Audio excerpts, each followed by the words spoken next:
Alors, Captain here, au studio d'enregistrement, à 2108 mètres d'altitude. Oui, oui, super bien, gratuit, à disposition du public. Les remontées dans les jeux gratuits, tout gratuit, c'est bien, c'est merveilleux. C'est le nouveau monde. Et voilà. Oui, qu'est-ce qu'ils ont ici? Café La Tour à Perpignan. Oui, non, mais moi j'ai amené mon café, hein. Je le fais chauffer là, il y a ce qu'il faut. Parce que le café là, au chalet là, à la machine c'est 2,50 €. Et au copain là, j'ai des jaunes qui a un petit bar là-bas, je crois que c'est 2,80 €, même 2,50 € dans une machine. Multiplié par 7. Ça fait combien? 2, 14, 15, je sais pas, 17, 18 francs d'avant. Non, mais vous avez déjà eu un café qui faisait 18 francs, non? Non. Vous avez compris comment vous a entubé au passage à l'euro? Bon, allez, on va parler d'autre chose. Allez, le sujet d'aujourd'hui, ça va être du Galactico. Galactico. Marché, Galactico. Alors, on va revenir aux sources, s'il vous plaît, parce qu'après, je ferai une pause avec ça pour vous expliquer votre galactique à vous, qui m'écoutez là, attentivement, là, la plupart de ceux qui m'écoutez. Parce que votre galactique à vous, c'est pas le même que le mien. Ah ben non, là, non.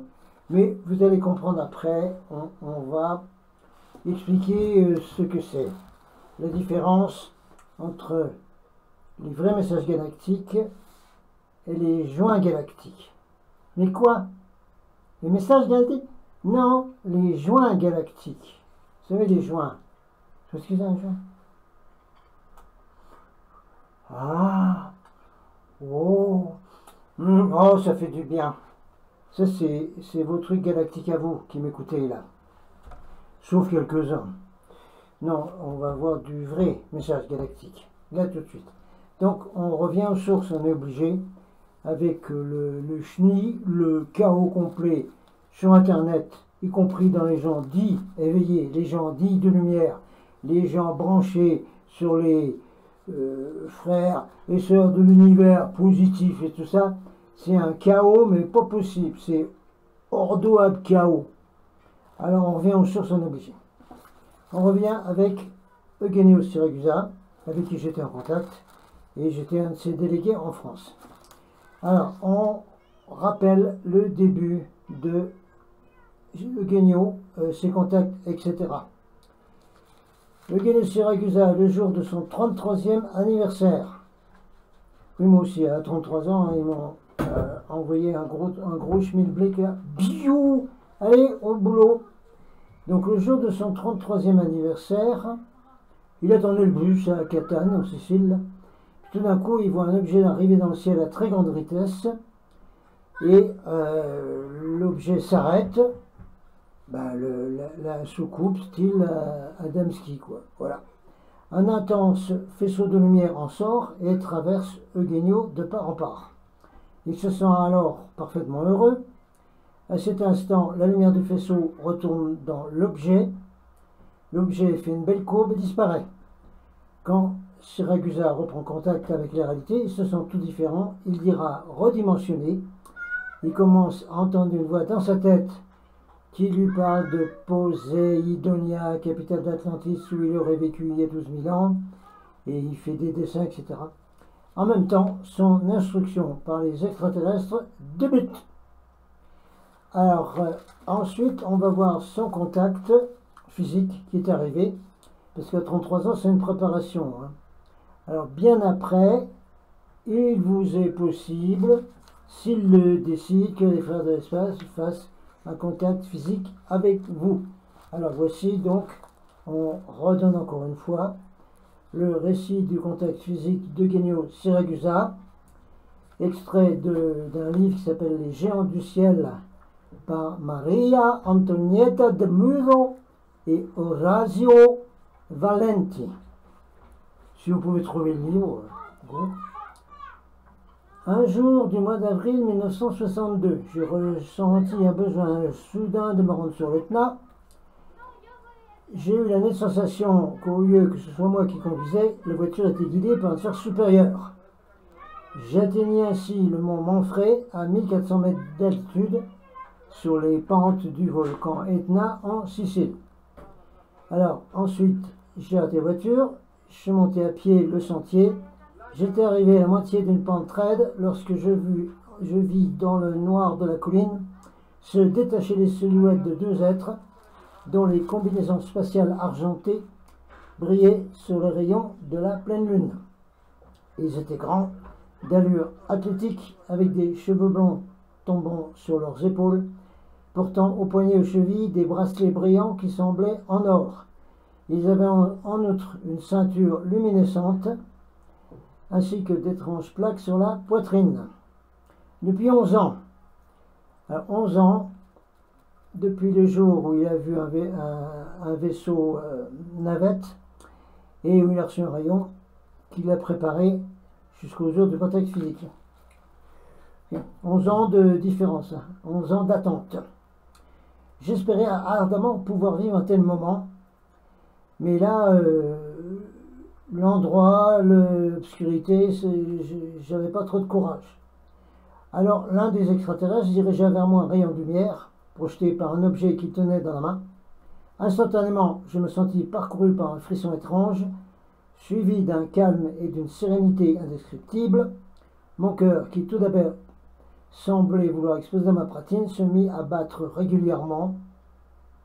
Calme, cool, Raoul. En voyant les deux visages éclairés par la lune, j'entrevis leurs traits doux et leurs regards austères et sereins. L'un d'eux m'adressa la parole en italien. Ben oui, c'est comme dans Star Trek, ils ont des traductions automatiques avec des appareils. Nous t'avons attendu, me dit-il. Nous sommes Ashtar, Sheran et Ithakar. La paix soit avec toi, fils. Imprime dans ton esprit ce que nous allons te dire. Et ils me dictèrent un message envoyé au chef d'État et aux hommes responsables de la planète Terre. Responsable. On va regarder donc ce qu'il devait envoyer au chef d'État. Alors, le message donc d'Ashtar et de son premier officier, Ithakar. Alors, je suis Ashtar et nous sommes tellement heureux de communiquer avec vous, nos belles petites âmes qui brillent de tout leur feu sur la planète Terre et qui aident toute cette merveilleuse planète d'ascensionner avec toutes ses âmes dans la dimension supérieure. Et stop! Stop! Stop! C'est quoi ça? Eh, Captain, il rentre dans l'huile là? C'est pas du tout le message d'Ashtar et Ithakar donné à Siragusa, ça? Ah non, pas du tout. Non, non, ça c'est les joints galactiques que vous avalez tous, là, pour la plupart. Ça n'a rien à voir, hein. Ah non, il parle pas comme ça, le vrai, hein. Non, non, ça c'est du bidon. On expliquera une autre fois, parce que ça, c'est gonflant de vous expliquer tout le temps. Alors, nous reprenons le vrai message d'Ashtar Ithakar, donné à Eugenio Siragusa. On recommence. Allons-y donc pour le message aux puissants de la Terre qui a été donné à Eugenio Siragusa. Ah oui, c'était il y a longtemps. Oui, oui. Vous allez voir qu'il parle aussi bien pour aujourd'hui. Parce que depuis ce temps-là, eh bien, c'est toujours pareil. Oh bah oui. Non, non, rien n'a changé. Tout a continué. Ah bah oui. Non, il n'y a absolument rien à changer du tout. Vous allez le voir d'ailleurs. Donc voici Ithakar, premier officier, Crystal Bell et Ashtar, qui envoient la sauce au gouvernement parce que Siragusa, a envoyé ça à tous les gouvernements. Il a reçu une réponse du cabinet du général de Gaulle à l'époque. Non, bon, on a bien reçu votre lettre, voilà, ben, merci beaucoup. Alors, le message. Savants, hommes de gouvernement, malgré nous, nous devons encore et nécessairement vous avertir que si vous continuez à réaliser les desseins que vous vous êtes fixés au sujet des expériences et des armes de destruction massive, Rien ne pourra être fait pour éviter que votre monde ne subisse un coup violent, désastreux et mortel. Si vous ne voulez pas que votre planète devienne le bagne douloureux d'un temps passé, vous devez supprimer, avec une détermination absolue et pour toujours, vos expériences injustifiables, insensées et mortelles. Si nous nous sommes proposés de veiller sur votre destin, c'est que nous avons nourri et que nous nourrissons encore une grande confiance dans votre avenir, alors qu'en agissant comme vous le faites, vous opposez des obstacles importants à nos intentions constructives. Soyez tout à fait certain que, si vous trouvez la force et le courage de construire une solide union entre tous les peuples de la Terre et que vous réalisez le démantèlement complet de toutes les armes destructrices qui, aujourd'hui encore plus que jamais, vous rendent orgueilleusement mauvais et morbidement agressifs, nous nous sentirons autorisés, par l'amour qui nous lie à vous depuis les origines de ce système solaire, à nous approcher sans aucune réserve pour vous donner les connaissances et la science qui procureraient à toute l'humanité une vie sereine, riche de bonheur, de vraie liberté et de prospérité infinie. Tel que vous faites et tel que vous agissez, vous provoquez en nous non seulement d'énormes difficultés, mais aussi une grande déception et de l'amertume. Vous pourriez être vraiment libre et comme nous, être les maîtres de l'univers et de sa beauté éternelle. Vous pourriez être libre de vivre heureux en vous aimant, sans souffrir et sans peiner. Vous pourriez enfin tourner vos yeux pleins d'espoir et d'amour, de bienheureuse sérénité et de douceur spirituelle vers l'image vivante du Radiant 1 qui nourrit tout l'univers, le Créateur éternel de tout. Pourquoi renoncer à tant de paix et à tant de bonheur? Pourquoi voulez-vous à tout prix vous autodétruire de manière si terrible et nier en un éclair votre effort évolutif historique? Ce message que nous avons dicté avec grand amour, mais avec une préoccupation tout aussi grande, est l'une des invitations les plus pressantes, étant donné la gravité des actes que vous vous proposez d'accomplir. Nous avons beaucoup fait et nous continuerons à faire le possible pour endiguer le pire, au cas où vous, gouvernants et hommes de science, choisissiez le pire, il ne nous resterait que la seule tâche de porter à l'extérieur de l'irrémédiable désastre uniquement ceux qui nous auraient connus et compris et qui auraient aimé leur prochain comme nous l'aimons. Soyez donc prudents, responsables si vous voulez survivre. Car, on continue, car, et pour cause, le Conseil cosmique condamne l'humanité de la Terre pour ce comportement inhumain. Les peuples auxquels on cache la vérité sont gouvernés par le mensonge. Des crimes honteux sont considérés comme actes d'héroïsme. La violence devient une nécessité. La haine raciale paraît une chose normale pour votre civilisation. La religion a été déformée et portée vers le fanatisme. Et on en passe.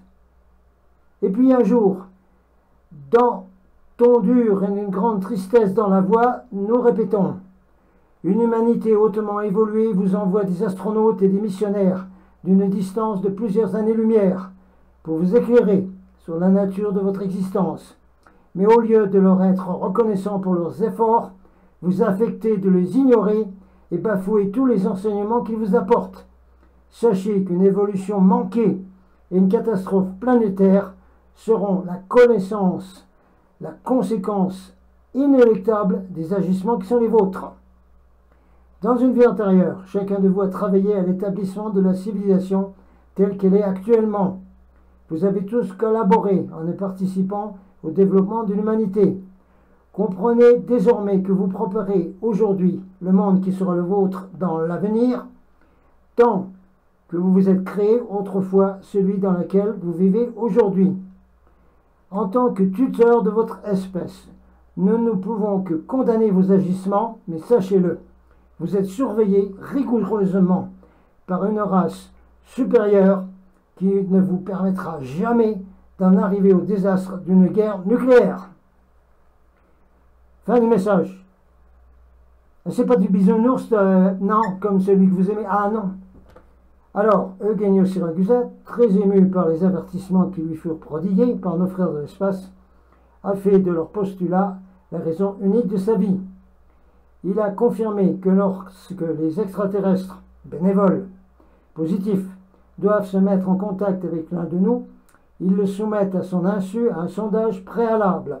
Avec des appareils spéciaux, ils analysent minutieusement les diagrammes et examinent scrupuleusement. Puis, lorsqu'ils ont trouvé un sujet qui possède les caractéristiques physiques nécessaires, ainsi qu'une évolution spirituelle adéquate, il s'emploie à réveiller en son être certaines valeurs endormies, jusqu'à en faire un opérateur conscient et dévoué à la cause du bien. On parle ici des quelques dizaines, peut-être centaines, de contactés par les frères de l'espace sur la planète. Des vrais, des vrais. Oui, Captain en est un, oui. Des vrais. Pas le bidon des channeling, hein. Voilà, j'arrête la vidéo là parce que je pense que c'est assez fort comme ça et que vous avez compris qu'il faut arrêter de fumer de la moquette galactique avec des messages à la mort moelle-neuil, bisounours qui sont pas vrais et qui sont envoyés par la base secrète de Fort Meade dans le Maryland avec des appareils qui peuvent envoyer des messages via les téléphones, via les tours, etc. et qui vous font croire que c'est du channeling qui vient des galactiques. Hein. En plus, Fort Meade, c'est là où ils travaillent sur le projet Stargate que le Trompette met en place en ce moment. Alors vous voyez où on en est et ce qu'il faut éliminer et sur quoi il faut se concentrer à partir de maintenant. Captain out.